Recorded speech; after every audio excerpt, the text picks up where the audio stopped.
Hello everyone. Today I'm going to show you how I painted this spread in my sketchbook. And while you watch, I'm going to tell you a little story. Sometimes I wake up with a very strong vision in my head of something I have to paint. It will sometimes haunt me for days or weeks until I paint it. And by haunting, I mean not scary, but it just stays on my mind until I get it out. And a lot of times that scene that's in my head is something I saw years ago, and I may have even forgotten about it, but all of a sudden it just pops into my mind. And this loch is one of those places that I've actually passed by many, many times. It's on the way to the Isle of Skye, which we try to go to at least a couple times a year. And back in February 2018, my husband and I were driving home from the Isle of Skye after our wedding. We had a very tiny little wedding on the Isle of Skye in the middle of February, which was of course freezing, but also absolutely stunning. Anyway, on the way home, we passed by this loch and I almost screamed. I was like, you have to stop the car. Look at the beautiful mist. So we found a little parking spot off the road and jumped out, and I clambered down to the shoreline. And I had a really terrible phone at that time, like really bad video quality. So unfortunately, the only video clips I have of the scene at that time were these kind of pixelated vertical videos. Oh, I've learned a lot since then, but it was just one of the most mind-blowingly beautiful things I had seen. And I'm just gonna let you watch a couple of clips for a second.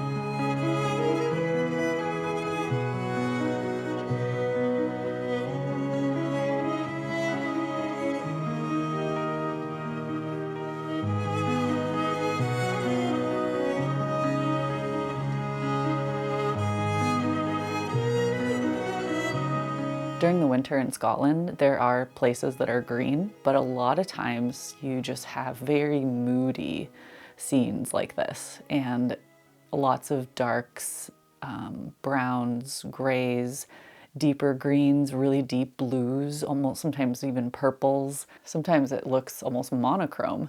One thing that drew me to this place was such a beautiful contrast between the almost silhouetted trees and the heavy rolling mist across the loch and the hills behind.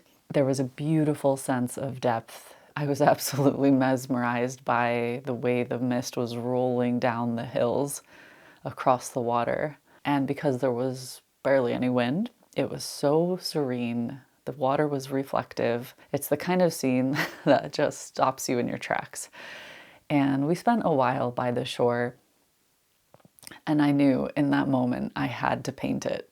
And I have painted it a couple times over the years. Not this exact view that I'm doing in this video, but a couple others. Every time I paint it, I am transferred back to that amazing morning.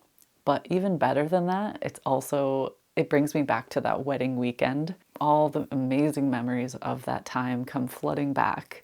And so I think this is the kind of scene that I will paint a lot for the rest of my life. I have a lot of reference photos from this visit, and I can always go back as well. And I have seen it in the summer and autumn, winter, all different times of year. It's beautiful every time. I have to admit, I've been pretty overwhelmed this summer with how busy it's been. And as many of you know, we bought a home here in the Highlands and we've been renovating it little by little, very DIY.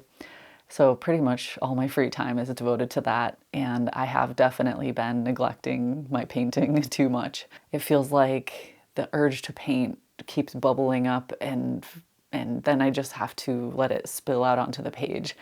And this was actually a very fast painting session. I think the whole thing took me max 20 minutes, and I love that kind of feeling where I'm just like frantically letting the inspiration flow through me into the page. And of course, I was using a lot of water, so it was very spontaneous. Actually, one of the things I've been working on practicing lately is how to maximize the effect of wet gouache in my scenes because it does behave differently than watercolor. It kind of stays in place a little bit more than watercolor, even if you use a ton of water. It doesn't have the same flow or spread as watercolor often does. It does flow, but I feel like I can control it slightly more. So when I'm doing a very wet sky, I will let it flow a ton and like tilt my paper. But then when it comes to the distant mountains, I will lay it flat, wait for it to dry just a tiny, tiny bit, and then drop the pigment in, and it will usually stay pretty close to where I put it. It will have a nice soft faded edge, which is perfect for kind of these misty distant mountains. And the other thing I'm finding, of course, is paper makes a huge difference. So when I use my Bauhong or my Arches paper, it's a little harder to control it because that paper holds a ton of water and it will tend to flow and spread a bit more. But on this Hanamulla sketchbook, which is 100% cotton, but it definitely has maybe a different sizing on it or something, and the paper maybe is a little thinner, it feels, and it just doesn't hold as much water. The technique that I'm using is perfect. So I actually love doing this type of scene in this sketchbook particularly. I have a couple smaller versions of the sketchbook too. I feel like this paper is kind of the perfect middle ground for me when I want to do a scene like this. And I can also layer up thick gouache on top, of course. It has just enough texture as well so that I can do my favorite dry brush effects. And I also love that I can just keep layering up the gouache. The paper doesn't, it can handle a lot, so it won't like disintegrate if I'm really scrubbing the paint into it or removing. So yeah, I don't know, this wasn't meant to be all about my sketchbook, but it's been a really fun tool for helping me practice these scenes.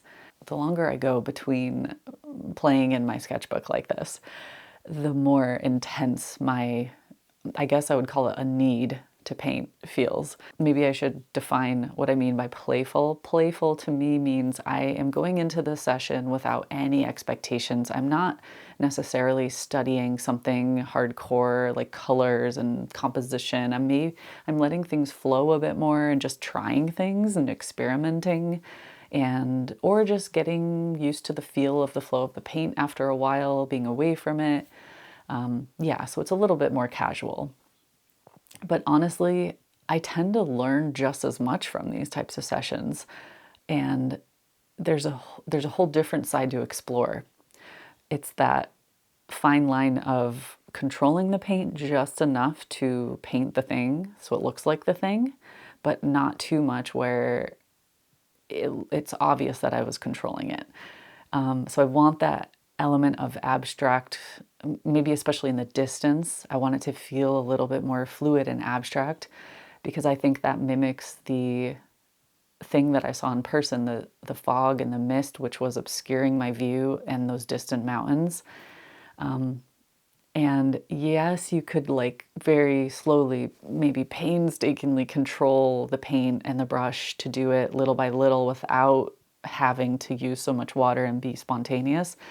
But I always love my results more when I just do this and I let it flow. But it doesn't always work out. And that's the thing you have to kind of prepare yourself for. Like, not every page is going to turn out the way you want. This one happened to work out, but I've done plenty of others that didn't. And that's also where the playful mindset comes in. It's like giving yourself permission to fail and knowing that in that failure there are lessons to be learned, and you're going to use what you learned for the next time and the next time and the next time. But it's not like every time it gets better and better. You can have one that's really messy and not so good, and then you do another one that's beautiful, and then you could go back to doing one that's not great, and then back to another one beautiful. It kind of ebbs and flows, I feel. But you have to accept that when you're doing it, this really flowy style. And I'm okay with that. And I love that. I love the discovery, and I guess curiosity drives me in my art in general, so it works out. I think the painting's almost done actually, so I'm gonna have to wrap this up. But I just want to thank you all for hanging out with me, even though sometimes I go a little bit longer between videos. I feel like I am so inspired. I just need to make time to actually sit down and paint and also record. That's one thing I do neglect a little bit because I just get lost in the process, and I love that. So I will do my best to keep the videos coming this summer. So I guess that's it, and I will see you all next time. Take care.